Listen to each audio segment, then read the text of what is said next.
Hola, ¿qué tal? Muy buenos días, muy buenas tardes o muy buenas noches para todos. Depende del horario que estén mirando este programa. Una nueva emisión de elsillón.jpg. JPG son mis iniciales, soy Juan Pablo Gautier. Y hoy tenemos el placer y el honor de compartir este espacio con alguien que es periodista, historiador, licenciado en letras, fue funcionario público, escribe libros, amigo de la casa, el señor Carlos Caramelo. ¿Cómo le va, amigo? ¿Cómo estás, Juan Pablo? Bien, muy bien. Fuerte el aplauso. Bueno, vamos a hablar un poquito de historia, ¿te parece? Vamos a hablar de historia, claro. La primera pregunta es, ¿en qué momento de la historia estamos? Haciendo la foto grande, el big picture, como se llama. ¿Qué podemos ver? Bueno, lo que podemos ver es un momento de tránsito, de tránsito de época, digamos. Estamos en una mudanza.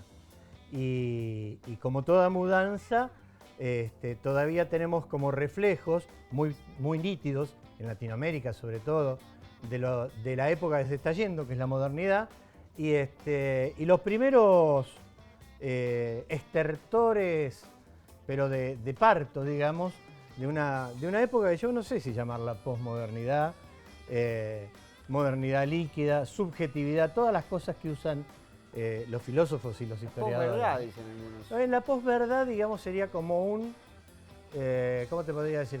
Como un condimento de la posmodernidad. Ah, ok, ¿no? Se entiende, sí. La posverdad es la construcción, cómo se construye un discurso, construyendo una verdad. Pero eso está ligado a la lógica de la misma posmodernidad, que lo que es en realidad es una mudanza de valores, de sentidos, de símbolos, que están contaminando necesariamente la historia. Pero vos sabés que te escucho atentamente y cuando decís historias, la primera imagen que se me viene a la cabeza, y justamente hablando de imagen, son esas famosas historias de Instagram o de Facebook, de las redes sociales, que uno comparte.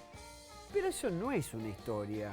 No, por Eso supuesto. es como una cosa ficcionada, ¿no? En el cual se trata de una falsa imagen. Bueno, pero a ver, partamos de una base. Todo el relato histórico de la Biblia a esta parte Sí. tiene digamos, una especie de... Hay una intención. Sí, pero además hay como una especie de núcleo de ficción. Shakespeare lo dice con toda propiedad. Cuando le preguntan qué es la verdad, a un personaje de Shakespeare dice, bueno, la verdad es un cuento de ruido y furia contado por un loco. Con respecto a la historia argentina en particular, podemos decir que hay varias versiones. Por un lado, Bartolomé Mitre. Por el otro lado, los revisionismos históricos, porque hay más de uno. Sí, hay más de uno porque además el revisionismo avanza y avanza en términos de sus investigaciones.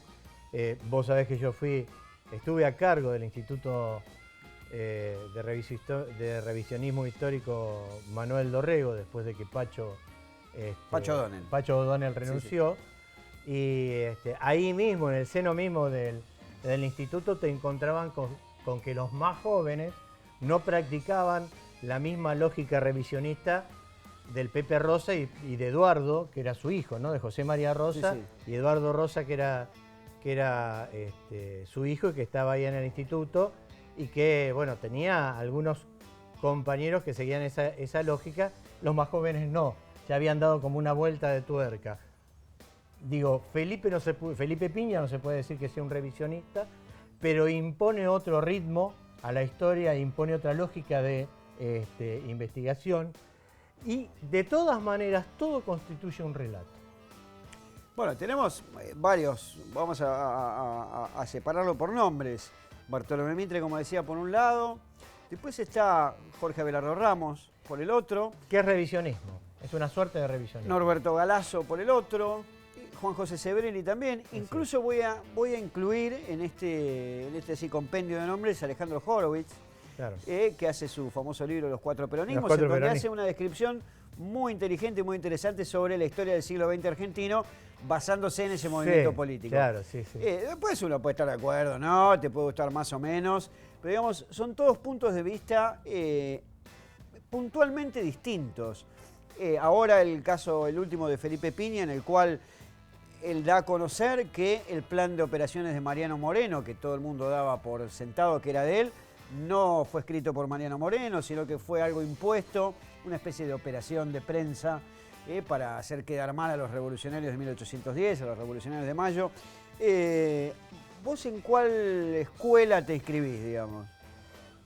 Yo me inscribiría en una escuela, digamos... A lo mejor es una propia. No, de ninguna manera, no tengo tantas pretensiones. Digo, pero para usar las conformaciones de época, yo me inscribiría en una escuela post-revisionista. A mí me parece que hay que revisar el revisionismo, que es lo que está pasando, Totalmente, sí, ¿no? sí. El revisionismo vino a saldar una parte muy importante de la historia, que era la otra mitad de la historia. Mitre escribe una historia que acomoda, además, a sus necesidades políticas, económicas, digamos. Hay una anécdota muy conocida, que incluso lo hemos comentado varias veces, sobre el hijo de Tomás Guido, claro, Carlos Guido Carlos Hispano. Guido Hispano, exactamente. Podemos contarla. Sí, la cuenta siempre Pacho Donel esta anécdota. Carlos Guido Hispano era un poeta bastante conocido, todos conocen Hay colegios con su nombre. Sí, claro, bueno, porque escribe Argentino hasta la muerte, nacido en Buenos Aires, ¿no? Guido Hispano era un hombre, además de una salud muy precaria. Bueno, yo si hubiera tenido la salud de Guido Hispano no hubiera coqueteado con la parca de ninguna manera. Pero a pesar de que él estaba enfrentado con Bartolomé Mitre, por sus posturas históricas, digamos, sobre todo por la batalla de Curupaytí y por la guerra de la Triple Alianza. Sí, Paraguay. Paraguay. La masacre del Paraguay. Sí. Del Paraguay. Ellos estaban muy enfrentados, pero bueno, en la época la caballerosidad imponía que vos a un adversario enfermo lo fueras a visitar. Y cuenta Carlos Guido Hispano, dice, cuando venía Bartolomé Mitre, dice, siempre pedía permiso para ir al baño, dice, y cuando iba al baño se sentía olor a quemado. Bueno, el hombre trataba... Claro, todo el mundo pensaba que para evitar otros malos olores quemaba papel, como se hacía por entonces. Sí, sí. Pero no, al parecer Bartolomé Mitre lo que hacía era quemar cartas del padre de Carlos Guido Hispano, del general Guido, que fue la mano derecha de Mariano Moreno y de San Martín. Y de San Martín en la primera etapa del ejército de los Andes, digamos, ¿no? Y quemaba cartas que tenía correspondencia, que tenía el general Guido solo para que no desmintieran su propia versión de la historia y sobre todo su versión de la historia de San Martín. San Martín, al ser un militar, se convierte en el prócer más importante del país. ¿Cuál es el motivo que lleva? La necesidad de los golpes militares, digo, de unir la imagen de, casi te diría sacrosanta, de un héroe como San Martín, Santo de la Espada, con la imagen de los militares que en ese momento abordaban vos fijate que todos los golpes de Estado vinieron con la premisa de salvar a la patria respetando la Constitución. Bueno, el caso de José Félix Uriburu y toda esa década, ¿no? De 1930 al 40 y después también en el centenario, ¿no? Pero además, digo, y más hacia acá, digo, Onganía, todos esos golpes tenían, digamos, la misión, incluso el golpe de Estado del 76, digo, ¿no? El proceso, todos tenían la misión de salvar a la patria. Y si alguien, por la historia, más que de Mitre, de Saldías, digo, había salvado varias patrias. Saldías es el que está en retiro, ¿decís? Había salvado varias patrias, era San Martín. Sí, de todas maneras, la figura de San Martín queda establecida en el centenario de su muerte, en 1950, ¿no? Uh-huh. Con un gobierno que también tenía un militar al frente. Sí. En este caso, bueno, después dejó el uniforme, después se lo volvió a poner, pero bueno, esa es otra historia distinta. Sí, pero fíjate que hasta Perón construye también esa identidad que lo liga a San Martín. Por eso, digamos, cuando establece la lógica. Todos fueron aprovechando ese momento. Exactamente. Yo creo que van aprovechando, digamos, el prestigio histórico de San Martín, que le venía ya conferido por la propia versión de Mitre, y que de alguna manera, si bien el revisionismo ataca esa versión, no ataca la figura de San Martín. A diferencia de lo que pasa con otros próceres, digamos, ¿no? Sí, vos sabés que a mí me llama poderosamente la atención, bueno, esto obviamente no es una cuestión de ficción, está basado en hechos reales, como dirían en las series. ¿Cómo se ha marcado el final de los que nosotros consideramos próceres? Asesinados como Güemes o Dorrego en el caso del fusilamiento, pobres y enfermos como Belgrano, San Martín exiliado, fue el único que murió de viejo, porque se fue. Entonces, me parece que ahí hay un mensaje que está dejando la historia de no te comprometas, correte, porque vas a terminar pobre, enfermo y muerto. Pero hay una... A ver. ¿Hay algo de eso? ¿O eso es mi fantasía? No, bien puede ser, ¿eh? Bien puede estar instalado con ese sentido. Me parece también que lo que está dejando traslucir ese mensaje es que solo podés ser un héroe si terminás en una mala condición. Los héroes deben morir, Los héroes deben morir en mala condición. Rosas también muere en el exilio y pobre, pero sí, nunca es un héroe. No, Rosas es que es así, sí, digamos. Rosas es un personaje es muy un personaje discutido, muy discutido, sí, claro. muy discutido. Para un sector de la Argentina, Rosas es sin duda un héroe. Para San Martín fue un para héroe. San Martín es un héroe. De hecho, le regala su sable. Sí. Se lo confiere, se lo confiere además por el cuidado. Está ligado a la batalla de Obligados. La Vuelta de Obligado es una localidad, es un sitio de la provincia de Buenos Aires, en el norte de la provincia de Buenos Aires, en donde los barcos ingleses eran. Ingleses y franceses, de la flota inglesa y francesa. Deciden romper el bloqueo, el monopolio comercial francés, estimulado obviamente por comerciantes locales, etc. Entran al río Paraná y Rosas, con su ejército, decide interrumpir la marcha de las naves atando cadenas por debajo del río. Sí, en realidad son barcos que flotan con cadenas, están unidos a cadenas. Los barcos no son barcazas que flotan, sí, están unidos por cadenas porque el casco no había, de madera. Y además el casco no tenían un calado tan grande esas naves como porque las cadenas se hubieran hundido. Entonces estaban atados a barcazas y si bien rompen ese bloqueo, los barcos ingleses y los franceses, que eran muy pocos de guerra y muchos mercantes, porque venían a comerciar tabaco y demás. Y a llevarse el algodón de Paraguay. Y a llevarse el algodón. Exactamente. Bueno, son frenados y atacados duramente ahí, a tal punto que están tan deteriorados que deciden que es mejor no seguir navegando, no seguir repechando el río, como dicen los... Sí, y además, una vez entrado en el norte del río Paraná, nadie les compra nada. Exactamente. Ni les vende nada. Ni les vende nada. A partir de ahí, San Martín reivindica la figura de Rosas, se comunica con él a través de una carta, creo, y una manera de... Delega Susa. El sable corvo, que hoy está en el Centro Cultural sobre la calle Paseo Colón, y que durante mucho tiempo estuvo en el Regimiento de Granaderos a Caballo sobre la calle Luis después lo trasladaron, en un momento lo trasladaron al Museo Histórico Nacional. Ah, mira. En la calle Defensa, cuando Araceli Bellota era la directora del... Pensé que ibas a decir Araceli González. No, Araceli Bellota. Mira, yo creo que en este momento, y ya que está tan de moda, todo este tema del género, probablemente la mejor historiadora de la Argentina en este momento es Araceli. Ah, mira vos, muy bien. Bueno, un dato a tener en cuenta. Déjame contar otro chisme de la historia. Sí, cómo no. Un tipo no muy conocido, Vieites, el famoso Hipólito Vieites. El de la jabonería. El de la jabonería. Es en realidad el tipo que descubre que en el brazo del río de la Vuelta Obligado es el mejor lugar para detener una invasión foránea por ríos, digamos, ¿no? Esto ocurre en 1807, 1808, porque ocurre después de las invasiones inglesas. Vieites es comisionado, él vivía en lo que es ahora San Antonio de Areco, es comisionado para ver dónde pueden instalar un polvorín lo suficientemente lejos del río para que no se moje y lo suficientemente cerca del río como para ir a buscarlo y seguir alimentando. Y ahí descubre la Vuelta Obligado, que está casi derecho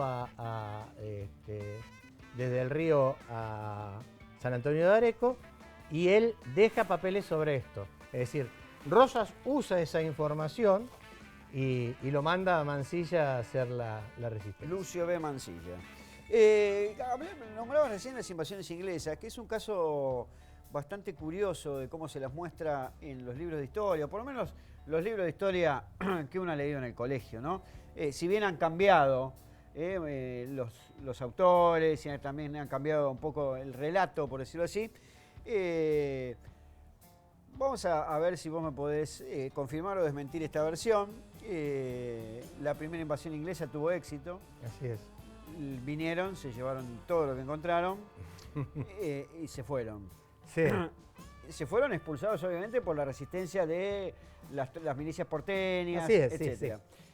Vuelven cuadruplicando la cantidad de barcos, cuadruplicando la cantidad de soldados, y también se quedan durante 6 o 7 meses con el general Belfort al mando de las tropas, tomando el fuerte de la ciudad de Buenos Aires, y finalmente se dan cuenta que están gastando demasiado. Entonces, al encontrar esa resistencia y al encontrar esa dificultad económica, los ingleses inteligentemente dicen, ¿para qué vamos a mandar a los nuestros si podemos formar a los locales? Tenés toda la razón. Y ahí aparecen... Claro, sí aparecen, digamos, los que están dispuestos a comerciar con Inglaterra, que son los que terminan llevándonos al famoso... empréstito de la Baring Brothers. Bernardino Rivadavia en particular. Sí, que había sido juzgado por la Asamblea de 1813 por corrupción. La Asamblea de 1813 que no hizo nada, no aportó nada. No, juzgó a todos los ejércitos, todos los gobiernos patrios. Yo no sabía eso. Sí, juzgó bajo hizo además un juicio de residencia.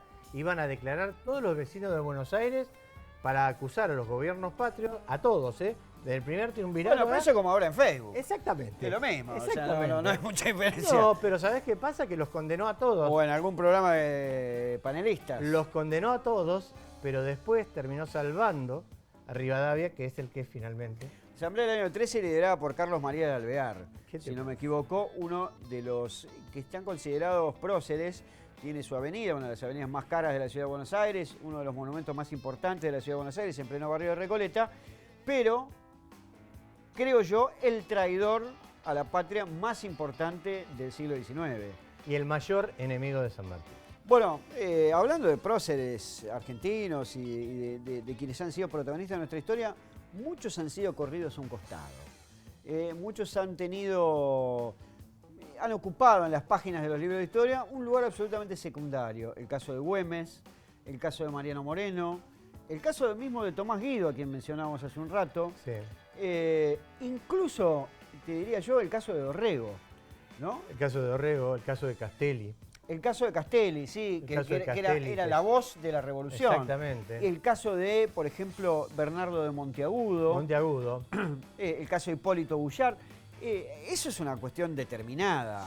Sí, sin duda es una cuestión determinada por la necesidad de concentrar el heroísmo, entre comillas, en 2 o 3 figuras determinadas y determinantes. Ahora, vos tenés una historia como la de Güemes, que comienza siendo él muy joven en las primeras invasiones inglesas, que es el único tipo en la historia del mundo que ha tomado un barco a caballo.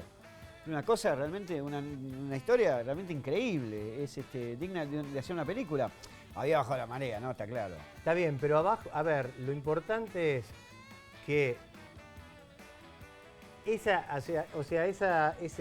hazaña de Güemes también está ligado a un sistema que después se transforma en el de guerra de guerrillas, que es un sistema denigrado por los ejércitos del mundo. Digo, y enaltecer... Hasta que los franceses llegaron a Argelia, ¿eh? Bueno, también lo niegan. Sí, también lo niegan. Más allá de que lo hayan utilizado, también sí. lo niegan. Y de alguna manera, enaltecer, digamos, esa forma de combatir, o la persona que imagina esa forma de combatir, hubiera sido chocar con la historia mundial. Sí, me parece importante remarcar además que la función en particular que ha tenido Güemes dentro de la guerra por la independencia, vamos a llamarlo así por poner un nombre genérico, de la lucha por la independencia, era sostener el norte mientras San Martín podía avanzar desde el sur hacia Chile.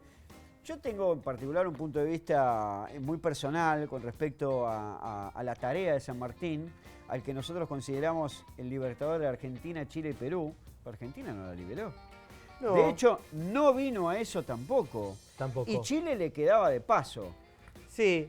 Que ya había sido liberado. Sí, tan es así que no la liberó la historia necesita de alguna manera inventar, porque el combate de San Lorenzo ocurre, pero no tiene la relevancia, digo, no es que, no es la batalla de Caseros. Fue una reyerta. Claro, es un combate, Sí, de sí. hecho, no es una batalla. Sí. Los que conocen en términos militares saben que un combate es muchísimo menos que una batalla. Y el combate de San Lorenzo, digo, se enaltece para marcar la presencia de San Martín en Argentina. Pero la verdad es que es así, y es cierto también que le quedaba de paso. Pero esto tiene que ver con sacarlo a San Martín de su rol político, de su rol de hombre de Estado, y ponerlo nada más que en términos del rol del militar. Y eso es una construcción muy, muy bien armada por el propio Bartolomé Mitre y continuada por toda la historia oficial.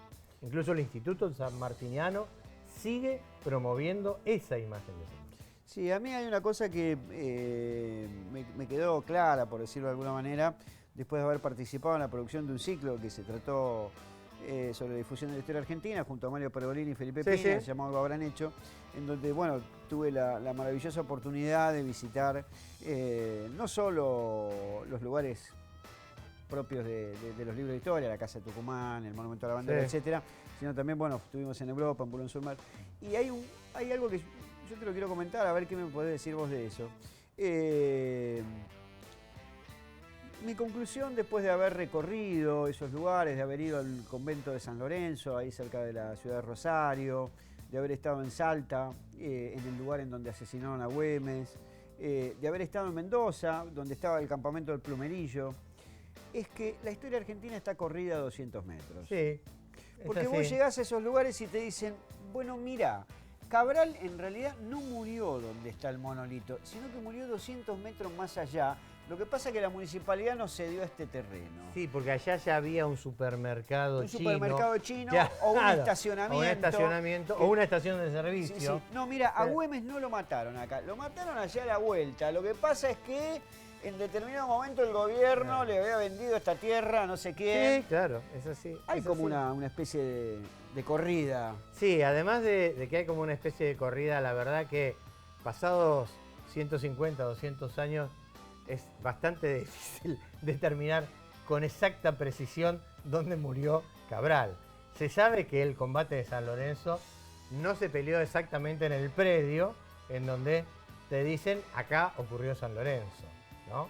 Sí, sí, sí.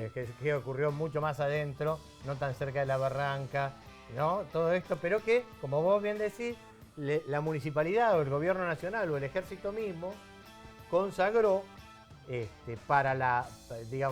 para establecer un lugar ese que era además tierra fiscal, bueno, estas cosas que ocurren en términos de gobierno. Y es muy probable, pero la historia está llena de esas cuestiones. Sí, yo quiero, aprovecho, si me permite, estoy hablando más yo que vos, pero bueno, me entusiasma la historia argentina, soy un apasionado. Nos conocimos a través de... Sí, absolutamente. Vamos a terminar con la farsa de dos personajes de la historia argentina. La primera, el que muere en el combate de San Lorenzo no es Cabral, sino que es el granadero Baigorria, que es quien saca a San Martín debajo del caballo y que es... ¿cómo se diría? Ensartado por una bayoneta. Cabral muere en el convento después del combate y ahí es donde dice sus famosas palabras, hasta la victoria y listo. Eso por un lado. Y por el otro lado, me parece también importante remarcar que hay algunas cuestiones que tienen que ver también con grandes batallas o con grandes cosas. En realidad no fueron ni grandes, ni batallas, ni nada por el estilo, pero que están establecidas como tales. ¿Tenés alguna que se te ocurra? No, la verdad es que a mí me parece... siempre la construcción de la historia es una necesidad de los tiempos y de las ideologías reinantes y demás. Vos me preguntabas al principio del programa en qué momento de la historia estamos en la Argentina y estamos en un momento de deshistorizar. El momento de la historia en la Argentina hoy es deshistorizar. no van a quedar para la historia grandes hechos históricos de este mundo. Bueno, y si hablamos de momentos históricos, qué mejor momento que ha quedado retratado aquí en tu visita al sillón. Carlos, muchísimas gracias, como siempre. Gracias a vos. Un placer compartir la historia argentina, ¿no? A través de estas charlas con alguien como vos, que además a mí en lo personal me resulta muy agradable y de gran aporte. Muchísimas gracias. No, por favor, gracias a vos. Señoras, señores, soy Juan Pablo Gautier, mi perfil de Twitter es @JuanPGautier con TH y esta ha sido una nueva emisión de elsillón.jpg. Nos encontraremos en una nueva emisión la semana que viene o la otra o en algún otro momento. Muchas gracias y que sean felices. Aplausos.